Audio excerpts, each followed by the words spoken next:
Hey guys, what's up? Welcome to my channel. It's your girl Runa, and today is Foundation Friday. Every Friday I teach you some foundation techniques. I introduce you to new foundation. Friday is all about foundation. Today I'm going to share with you guys a very beginner friendly foundation routine. It was very requested by all of you guys to do like foundation for beginners or how to get a flawless foundation look.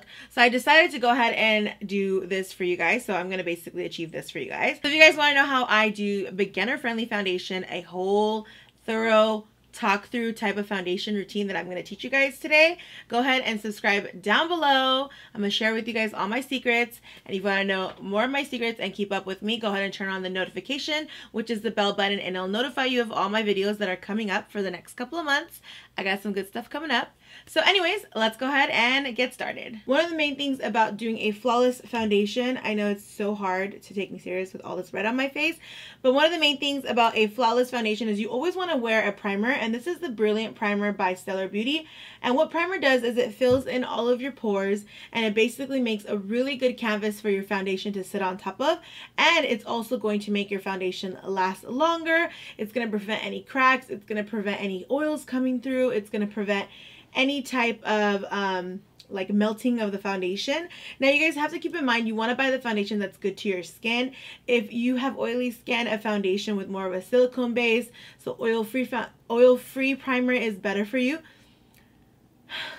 So you want to buy a primer that is good for your face and for your skin type. I have dry skin, so I'm always going to use a hydrating primer, or I'm always going to use something with more of a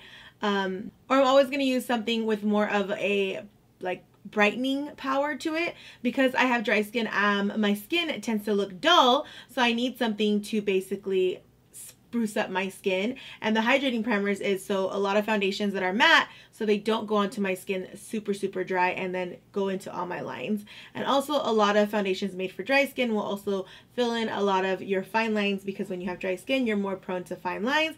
And then there's also a lot of primers that are really good for your pores, so you definitely want to check those out. I will link some great primers down below for both oily and dry skin. I'll link those out down below. So the first step you always want to do is go in with your primer. And then you guys, obviously you're gonna ask, what is all this red stuff on my face? So this is just a color correcting that I tend to use. You don't have to use this step if you don't want to. You could definitely get really good foundation on your skin and on your face without using color correcting. I'm only using color correcting because I do have a couple of scars from pimples that I've had the last couple of months from like hormones and stuff like that, and I just want to like kind of cover that up and conceal it. And then I also have a little bit of darkness going on around my chin area, and then just a tad bit of darkness under my eyes. It tends to look like it's a lot and extensive. I probably ended up putting on way too much because I tend to do that by accident. But the good thing is that this Maybelline Master Camo in the shade Red is actually really easy to blend out, and it dries really nice. So you don't really have to worry too much about the foundation not covering this up. Just want to make sure if you are going to do any color correcting like I'm doing right now, you want to make sure that it's blended out like completely flawlessly. Now moving on, so just to repeat everything, you got to go in with the primer. I'm using my Brilliant Primer right here by Stellar Beauty, and then you got to go in with color correcting if you want to. Color correcting is completely optional, it's not needed. And then the next thing you want to do for a flawless foundation application, you're going to want to go in with a really good foundation. This is the Stellar Beauty Limitless Foundation. It's currently one of my favorite foundations right now. It's in the shade S10. And this is also a full coverage foundation. I'm going to really encourage you guys to use a full coverage foundation if you want like that flawless filtered foundation look. You want to use a full coverage foundation because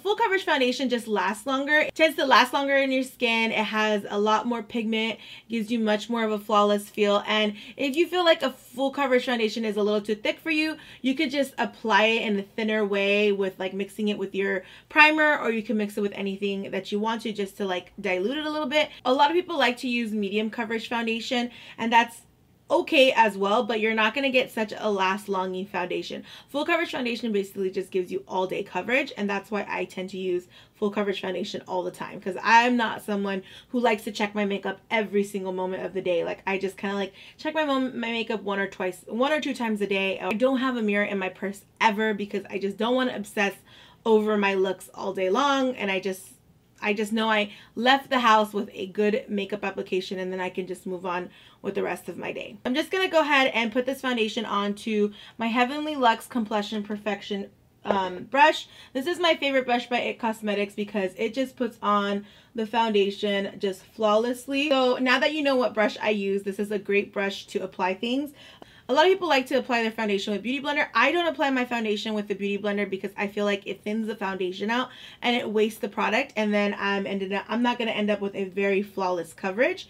I first like to go in with a brush, and then I just stamp on the foundation. It's very important for you to stamp on the foundation because it just provides the most amount of coverage that you need.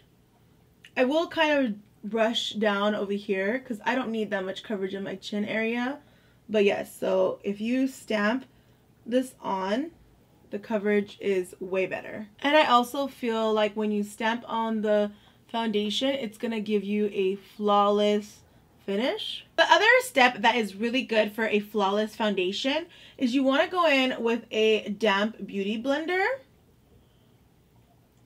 between every stage.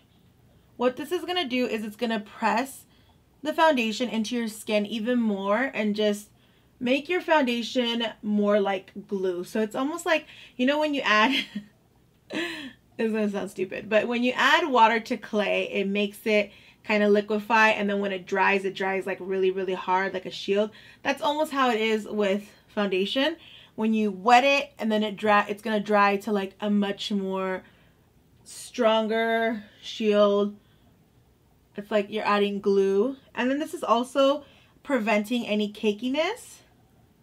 It's just making your foundation much more fluid. Now that I have that perfect layer on that I applied with the brush, I'm going to go back in with a beauty blender and I'm going to add a little bit of foundation right there. I'm going to take off the excess on my hand, and now I'm going to go with the beauty blender and add a second layer of foundation.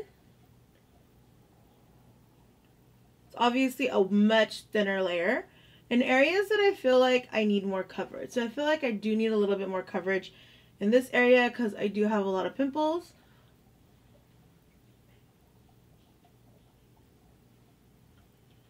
And then I'm going to do the same thing over here. So the first application was basically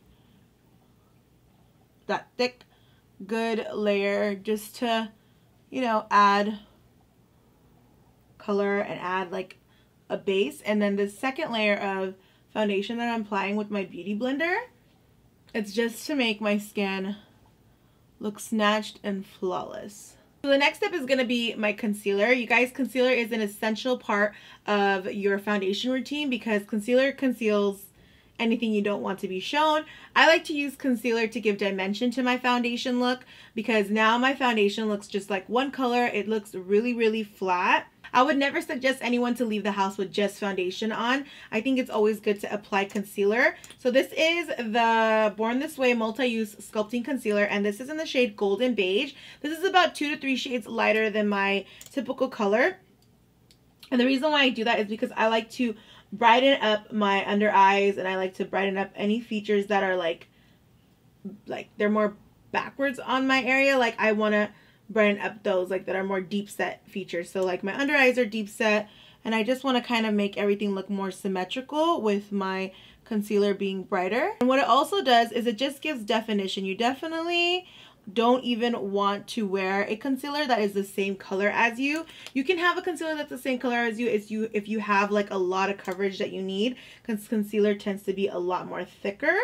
But I always go 2 to 3 shades lighter. If you don't like your concealer to be this extreme like mine's, then you can go ahead and use 1 shade lighter and it'll be basically exactly the same color as you. But never use something that like concealer that just blends into your skin, because it's just not gonna look right. But maybe even one shade lighter than your original skin tone is still really good to get more of that natural look. I really love using a beauty blender to blend everything out because it just blends out so seamlessly and flawlessly. Comment down below if you guys want me to do more of an everyday foundation routine. This foundation routine is for beginners to have like a flawless complexion. You want to have a snatch look. This is for a beginners. I broke it down step by step. Every single thing I was doing, I broke it down for you guys. But if you want something that's more of like everyday wear foundation for beginners, then let me know. So typically I would go in with a cream contour, but since this is flawless foundation for beginners, I personally think cream contouring is a very complicated,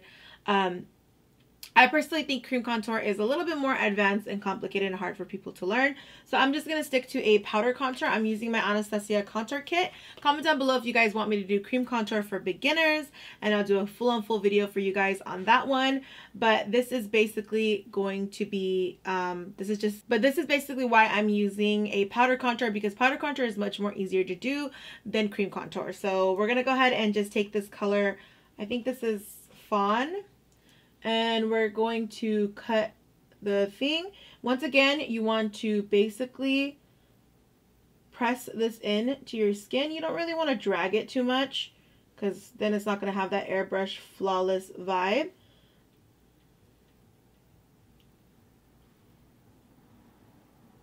You just want to press it in. And what contouring does is it gives dimension to your face. It doesn't let your face look flat. Obviously, when you look at a person's face without any foundation on, you're going to notice they have multiple colors all over their face. What that does is it makes a person look more real, more original, because perfection is not what us humans are, and that's the great thing about us. And you want to still be able to emulate, you want to still be able to create that dimension look. And that's going to be done with adding different colors onto your face. So the contour, the highlight, and then this contour is just adding definition to your face. Usually, you guys, I use my Laura Mercier powder to cut my my contour, but obviously this powder is like pretty much done. I haven't opened my other one yet, so I'm just going to use my Becca Pink Haze Soft Blurring Powder. It essentially does the same thing, but this is just a little bit more. I personally think this one gives you flashback, but it's still really good. And I'm just going to cut. One of the most important things is to cut your contour, and then you want to use a setting powder. My favorite is the Laura Mercier translucent powder, but today my Becca is going to be a substitute because my Laura Mercier is finished and I need to open the other one, but I got to go into my makeup storage to get the other one. So this is the best part, because you want to basically set this area, because this is where you're going to mostly notice your makeup tends to erase at or crease up at. So you're going to want to basically bake right here. And this whole like baking thing that I'm doing, it also creates a really nice shape for you. If you can tell, it's like creating my chin to go snatch. And then I also like to just do a little bit over here on the forehead, just to, you know, make sure my foundation doesn't like blend in right there. And then you could also do your under eye if you want to. So I'm going to just do the under eye because we already here. And this is just going to help everything set in place. I usually don't even touch my under eyes, but today for demonstration purposes, I'm touching my under eyes for you guys. Today I want a really pretty glow, so I'm going to go in with the Maybelline Master Chrome highlighter. It's a metallic highlighter. This highlighter is really bold, you guys, so you definitely want to be careful on how you use it. To my Laura Geller. I will also be doing a video on highlighter for beginners for you guys. Now I'm just gonna go ahead and just apply this only in these areas. And then just to finish up this, you know, whole foundation routine, I'm gonna go in with my MAC Peach blush. You guys have to understand, applying blush is essential when you do foundation, because now this is bringing back the flush. It's bringing back the life into you. and you want to just go ahead and, you know, stamp it on. And then last step of a flawless foundation is basically blending all this out. And then I just go ahead and take my stippling brush and I just blend my whole face. And this is just going to get any harsh lines. Okay guys, so this was the thinnest foundation routine. I hope you guys enjoyed this foundation routine. It's really easy. I hope it was really informative for you guys. If you guys want to know anything else that's beginner friendly, or you want me to teach you anything else from like step 1 to step 2 and you want me to slow it down, I'm thinking about maybe doing an eyeshadow for beginners pretty soon, and just continue this beginners type of series for you guys, just to like break it down for you guys and let y'all know how to do everything. But anyways, hey guys, so thank you so much for watching my videos. I can't wait till next Friday. I have a new foundation video coming up, so don't forget to subscribe, turn on your notifications, follow me on Snapchat, Instagram, Facebook, all Glam by Runa. And I just want to say thank you. I love you guys so much. Bye.